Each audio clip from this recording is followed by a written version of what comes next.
Hey guys, Bike here, and I'm back again with another Last Epoch build guide video. This one is for the Void Knight. It is the Master Yi Void Knight edition. If you guys remember, I did a Forge Guard build guide. It was the last build guide I uploaded, so I spent the past week just kind of testing this, seeing what works.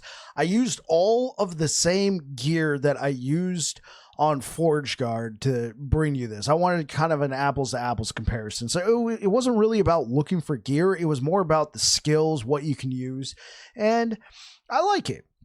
I definitely like it. There are some subtle changes. The Void Knight version feels a little bit snappier, but the Forge Guard version feels a little bit, how do I say this? A little bit tankier. They both have their pros. Don't really have a lot of cons between them. They're very similar. It's basically the same gear with just, skills changed around to suit their passive trees. So there will be a link in the description to the planner. So if that's all you're here for, thank you very much. Possibly like, maybe even subscribe. And I appreciate you guys watching these Last Epoch videos. I'm really looking forward to the update coming out. I have tested out some Path of Exile 2 yesterday. It was a lot of fun. I think I'm gonna try and beat the campaign on that game, but Last Epoch still got me. It was pretty cool, like playing Path of Exile 2 yesterday, and then coming on here to like record some footage for the gameplay section of this video, and just going, oh man, Last Epoch just feels so good. We'll talk about that later. Anyway, let's jump into the game. Peace. All right, here we are in game and gameplay wherever. All right, guys, so what you're seeing is Corruption 741. I didn't push it as high as I did Forge Guard. The Void Knight version is not quite as tanky, but it's good. It's good. Like I said, it feels snappier. It kind of suits the Master Yi vibe. If you're familiar with Master Yi from League of Legends, he attacks very fast. So this definitely probably was the closest feeling to that sort of idea, so to speak. It was really hard not to just slam in a Racing Strike. I knew it wouldn't do any damage, but it's like it's the one half of Void Cleave Racing Strike. The build is fast. We're able to, just like the Forge Guard, travel pack to pack, killing enemies, moving on through, and just cruising on through to the objective. It feels very nice. All right, let's jump on into some bosses. So this is the Rye boss. I always just test against this boss. Again, 741 corruption. It went pretty well. It went pretty smooth. This was my first and only attempt against the boss on this run. If you guys remember, I mentioned that I was fighting the boss on the Forge Guard. Granted, 100 corruption higher, and I was having some issues. This one did all right, so I could probably push the corruption on this build a little bit more. We did kill Aberoth with this build, which I didn't even attempt on Forge Guard. There's some nice little things you can do with Void Knight to help with the bossing that might push it over the edge. And here is the Harbinger. Same story. It was just basically, we just cleaved into his fat, fluffy body over and over again until finally he went down. And yeah, I'm not going to spend too much time here, but it was a good time. It was a good time. Let's go ahead and look at the demonstration. All right, so here I am at the training dummy. I'm really liking the idea of doing my videos here at the training dummy as opposed to the end of time. So I'm just going to kind of show you guys like what I do to get that kind of damage. Again, this is the dummy, so it's not going to be, it's got the resistance. It doesn't have the resistances and the armor and that sort of thing. So let's go ahead. So you go in with the multi-strike, you attack, we get some of the echoes. That actually helps us build up some of these stacks a little bit faster. So I typically go in, attack a couple times. Let me try and explain slowly what I just did. So go in, we attack with our multi-strike. Use the volatile reversal, hit them with the abyssal echoes, hit them with the void cleave. Now I use anomaly on this build because it's a nice buff, able to do more damage because of it. It also helps us hit our crit. That was a 10 million crit. 7 million crit. 8 million crit. You see, the damage is kind of all over the place, but the damage is high, and it could probably be optimized even more. The main reason why I use Anomaly is to help get my crit up. Now, there's a couple nice things about it. Again, another 10 million crit, so yeah, that feels good. Yeah, the Void Knight version feels good. All right, let's go ahead and take a look at the gear. So I'm not going to spend too much time here because it's the exact same gear from the Forge Guard version. If you've already seen the Forge Guard build guide, you can just skip this part. There's timestamps down below. So Leonine Helm, this is our only source of critical strike reduction. So 84%, max is 85. I think that's good enough for me. If you absolutely want to, I don't know. I mean, you could remove Dark Stride and put on like some Citadel boots, but I wouldn't do it. I would just live with the fact that you're going to take 15% bonus damage from crits and move on, assuming you can get one. Because the range is high, 50 to 85%. Try and get one closer to 85% if you can. Gives us a ton of armor. This one has strength, attunement, health. If I could change this, I'd probably want vitality instead of attunement, and maybe even vitality in the strength slot, because Void Knight scales very well with vitality, and so does Void Cleave. So yeah, but because of all this strength, we are able to get a good amount of armor. Give and take, right? As you guys can see, I have taken some vitality, and I have over 5,000 health on the Void Knight. The Eternal Eclipse, same exact one I showed you guys before. It's the critical strike multiplier and melee critical strike chance. Now, in case you haven't seen any of my Master Yi builds, let me briefly explain why I use this sword, because on paper it looks kind of dumb, right? It has 50 melee damage base. We don't add any extra damage. We add critical strike multiplier and melee critical strike chance. It gives fire resistance and void resistance. Huge increases to fire damage and void damage. Percentage increases. Every 2 seconds, your next melee fire attack does a huge amount of flat melee void damage and has a chance to proc Time Rot. I don't care about that. And then it's the inverse. Every 2 seconds, your next void melee attack, gives a huge amount of flat melee fire damage and an ignite chance. Again, I don't really care about that either. If we look at this node, it splits the damage in half. Void Cleave will now scale with both fire and void damage at 50% values. So we're not scaling 100% of that melee void damage or that melee fire damage, but since it procs both fire and void at the same time, we get 50-50 scaling. So the way it works is it's kind of like yin and yang. You do a fire melee attack, you get a bunch of flat melee void damage. It doesn't scale with it, right? You do a void melee attack, you get a bunch of fire melee damage, flat melee damage. Doesn't scale with it, but with this node, we get 50-50 scaling. So that's about a 232, 234 flat damage you're now putting on that one attack, because it can only be procced every 2 seconds. And sadly, it doesn't cause Dark Stride to go insane. Sadly. Nonetheless, when we attack right here, and I use this, there's the cooldown meter for both of them. It shows that I have procced both the fire melee attack and void melee attack, and it's showing it's on cooldown. If I use Void Cleave again, I'm not going to get that flat damage until those 2 seconds have expired. That's why Eternal Eclipse is great for this style of build. Mighty Ivory Ring of Life. This gives us a whole bunch of necrotic resistance. This one, it's just pulling so much. It's pulling so much heavy duty, right? Poison, necrotic.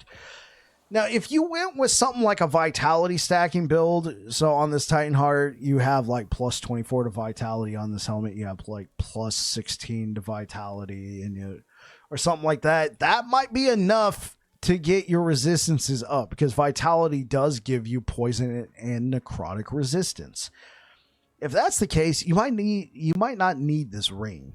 So slot in any ring you want. You could even slot in like a phantom grip, get some flat melee crit damage, crit chance.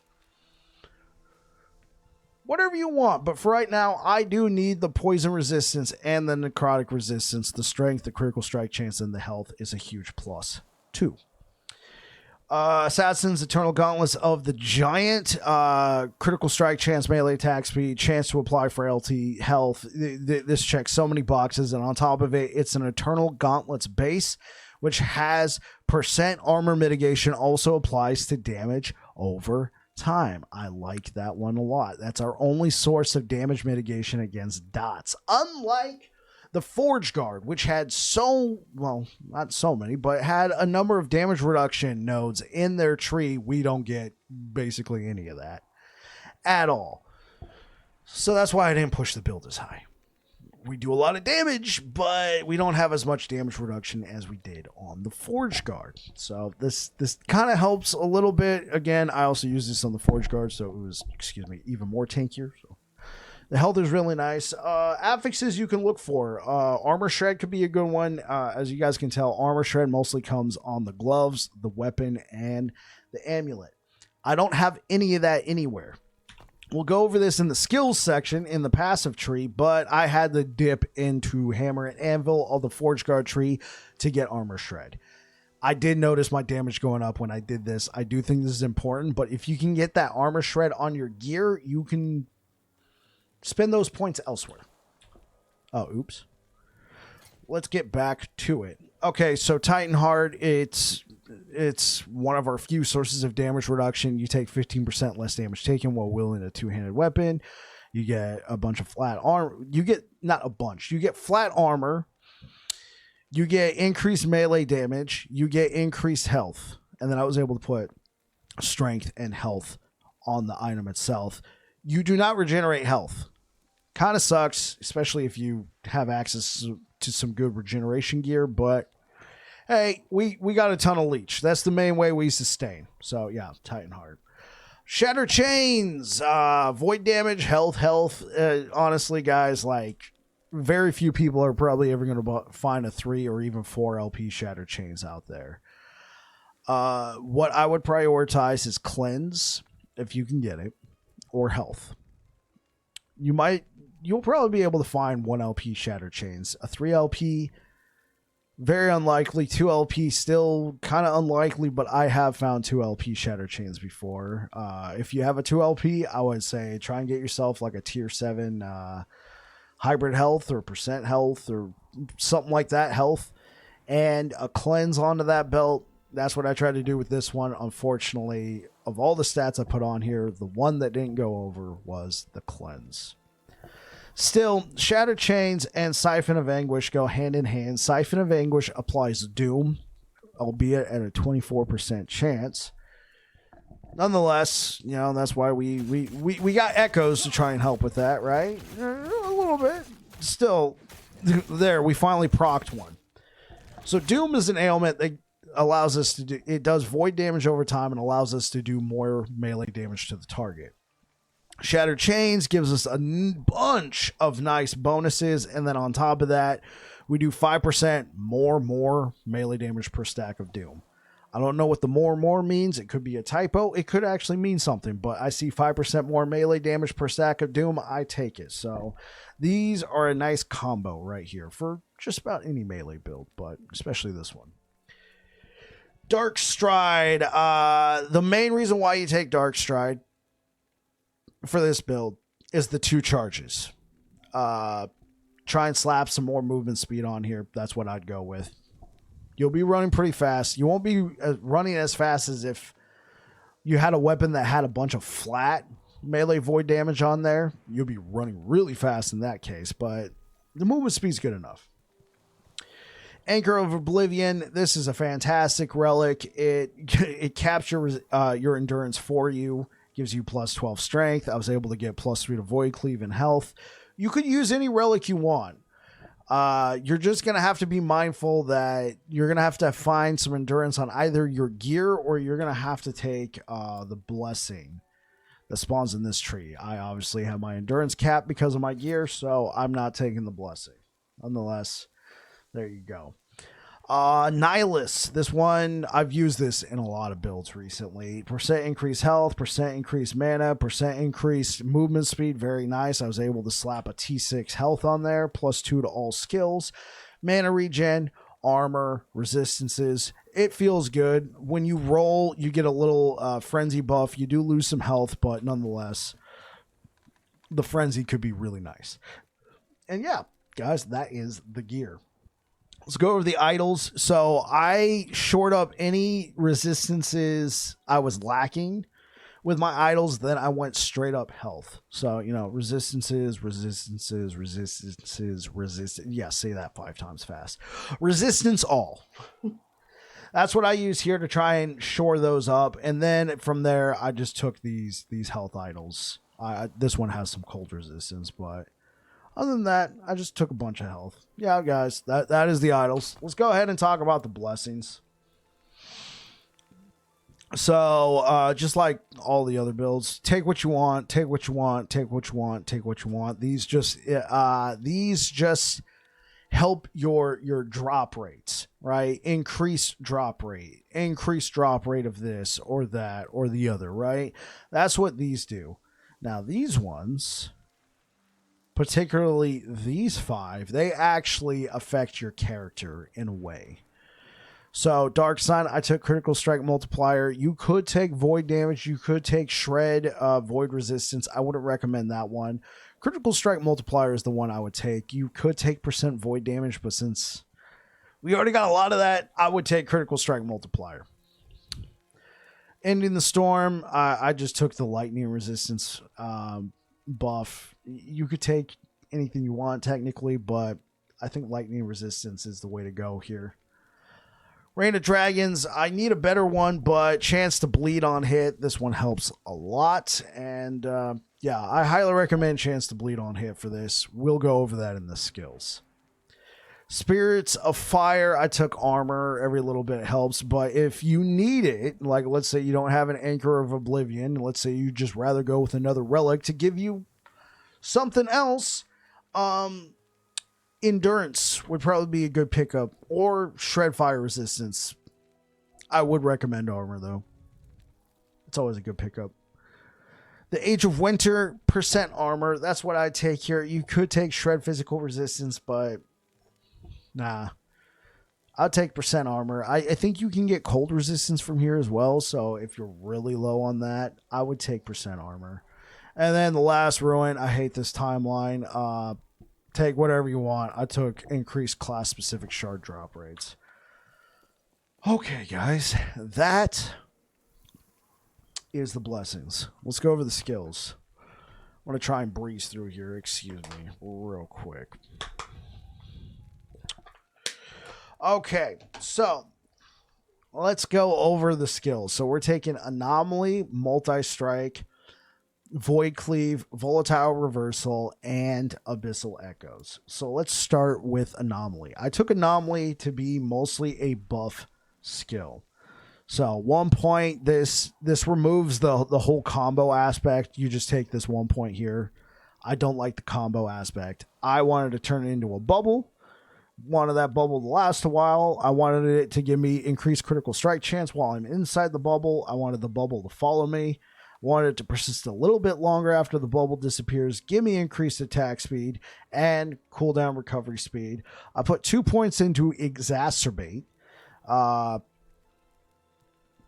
really sure why. Mostly in case I ever, like, I think in case I got enough critical strike chance on my gear and I didn't need this as much, I could take points out of this and put it into Mark of Rot, which is a nice little void damage buff, but at the same time, we're scaling both void and fire. We already got a ton of % increases.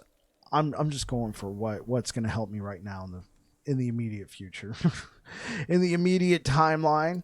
Let's go over multi-strike. So multi-strike, it allows you to build up stacks of armament. By default, it's 2 stacks. You can take a point here and a point here to give you 2 more stacks. That's 4 stacks of armament. So as you're attacking, you're going to build up these stacks of armament. Let's take a look at that. It's represented by that. They go by quick, but you might be thinking, okay, well, why do we need armament? Well, we can burn all that armament when we use Void Cleave. It'll consume all those stacks of armament to gain a 15% increase, 15% more damage per stack of armament. So that's a 60% more damage multiplier for those 4 stacks. From there, I just, increased attack speed. I used the spear and the sweeping blows to make it attack in a wider area. That way I'm applying bleed and other stuff to everybody as much as I can with these attacks. I took 5 points in decimate. That per stack of armament gives me a 25% bleed chance. Obviously, at 4 stacks of armament, that's 100% bleed chance. You can really build up some bleed pretty quick before you activate. That's all I was going for here. Just more bleed chance. Okay, let's go over Void Cleave. So I'm going to point this out now. Nobody's pointed it out. It's been pointed out in a live stream. This node is bugged because it says when we take Rift Flame, that's what we took right here to give us that 50-50 scaling. This node, Vorpal Force, actually is based off of Ignite and not Bleed. It is bugged. I have tested it. It goes off of your stacks of Bleed. Until this gets fixed, and at which point we need to start stacking Ignite, take the Bleed. Try and stack up your bleeds. Because that's 8% more melee damage per stack of bleed. Up to 120% more damage for Void Cleave. 3 points for cooldown recovery speed. 4 points. 4 points. These are both multiplicative modifiers. You need at least 3 points here to take 1 point in Gravity's Edge. That's what turns this into a traversal skill. You know what I'm saying? It's a good way to get around the map. And also just close the distance, close the gap. That's a good pickup right there. 1 point in precognition gives us a +2 base crit chance with Void Cleave. 3 points in Rift Maker to give us that 150% increased critical strike chance. And 4 points in Champion of the Void to get 200% critical strike multiplier. That really, we're juicing Void Cleave to the moon on this. Pretty much a standard setup for volatile reversal. I even dropped 1 point in Food for Worms just to get a little extra global void damage per time rot. Yeah, it's a good pickup. 3 points here, Harbinger of Dust. You really want to maximize that damage. I took some 3 points here, 3 points here. Pretty standard setup. I will say this: if you are watching in the future and you're looking at this section of the video going, my volatile reversal doesn't look like that, it is getting changed. If you are watching this in the year 2025 and you're looking for some build guides for Sentinel and you come across this one and you're like, wow, volatile reversal tree looks so different. It performs so different. The devs have said this is getting changed, so I don't know how much more viable this build will be, but at the same time, that could be a couple months from now. They say Q1 2025. I don't know which month. I am recording this in December. It is December 8th, 2024. So, yeah. Who knows? I will say that right there. Nonetheless, this is the volatile reversal tree. And Abyssal Echoes, the main thing we're trying to get is Void Supremacy. 80% more damage to slowed enemies when you use Abyssal Echoes. So you use Abyssal Echoes. It procs Void Supremacy. So for the next 4 seconds, you're going to do 80% more damage to slowed enemies with either a Racing Strike or Void Cleave or both, because it pops up for both. If we look right here, it shows that for the next 4 seconds, I'm going to get that bonus, right? Next 4 seconds. If I use one, there's still the Erasing Strike one. That's why Void Cleave Erasing Strike with Abyssal Echoes is a nice touch. So that's the main node you want. I take 4 points in Embrace the Darkness. It gives us Nether Coating. which gives us a damage versus blinded buff as well as attack speed. And you might be thinking, well, how are they going to get blind? You take 1 point of myopia. Abyssal Decay now blinds enemies. There you go. 4 points in Deep Expanse, 4 points in Corrupting Harness. It just helps this just go out even further. And then we take a couple points in Crippling Waves to apply Slow. There you go. Slow into that. Very nice. And that is the skills. Let's go over the passive tree. All right. So this is just like the Forge Guard. 8, 2, 5, 5, 5, 5. We take 5 points in Armor Clad for that damage reduction taken from nearby enemies. 5 points in Valiant Charge for the increased cooldown recovery speed for movement skills. It's a nice touch. Time and Faith. This helps us regenerate mana plus the health. It's no joke. If your health can get low and you're attacking really fast, this can regen some of that health. Now, the main way you're going to get your health back is by using Void Cleave and getting all that health leech. Nonetheless, like here, let me roll around a little bit. All right? I'm still regenerating from all of my leech. All right, so here I am about half health. So obviously there's some leech going on there, but nonetheless, it helps regenerate. All right? It helps. Then 5 points in Blade Master. Sword or axes have a 30% attack and cast speed increase. It's very nice. Let's go over the Void Knight tree. I took 10 points in Abyssal Endurance for health, void resistance, and physical resistance. I took 4 points in World Eater. That's all I needed for the leech, because we also are getting some leech from Siphon of Anguish. 1 point in Void Corruption. That turns all the points you put into this tree into Critical Strike Multiplier. 1% Critical Strike Multiplier per point spent in this tree. We have 58 points spent. We gain 58% Critical Strike Multiplier. It's very nice. 8 points in Doom Knight for strength and health. 2 points in Finality. Now, what I did for the Aberoth fight is I took points out of this tree, Renouncement. I'm just taking points in Renouncement for Vitality. I took points out of here to put into Finality. Or I might have taken points out of Dread. Either way. I took some points out and reallocated them into Finality. Into Finality. What this does is it gives you a kill threshold. This is good for bosses if you're struggling. That makes it 10%. At 10% health, if you hit them with a melee attack, they die. Just keep that in the back of your mind. If you're pushing this and you're getting into some high corruption and you're fighting some bosses and you're almost there, but you keep dying, put some points into Finality here. And then you can switch them back if you want. I don't really need it when I'm doing echoes, but it helps with the bosses. 5 points in Renouncement just for Vitality.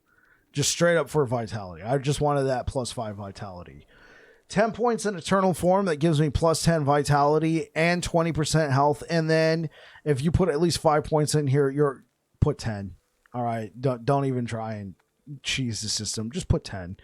If you do that, it gives you even more health scaling from Vitality. That's why on the Void Knight, I have more health than I did on the Forge Guard, even with similar gear.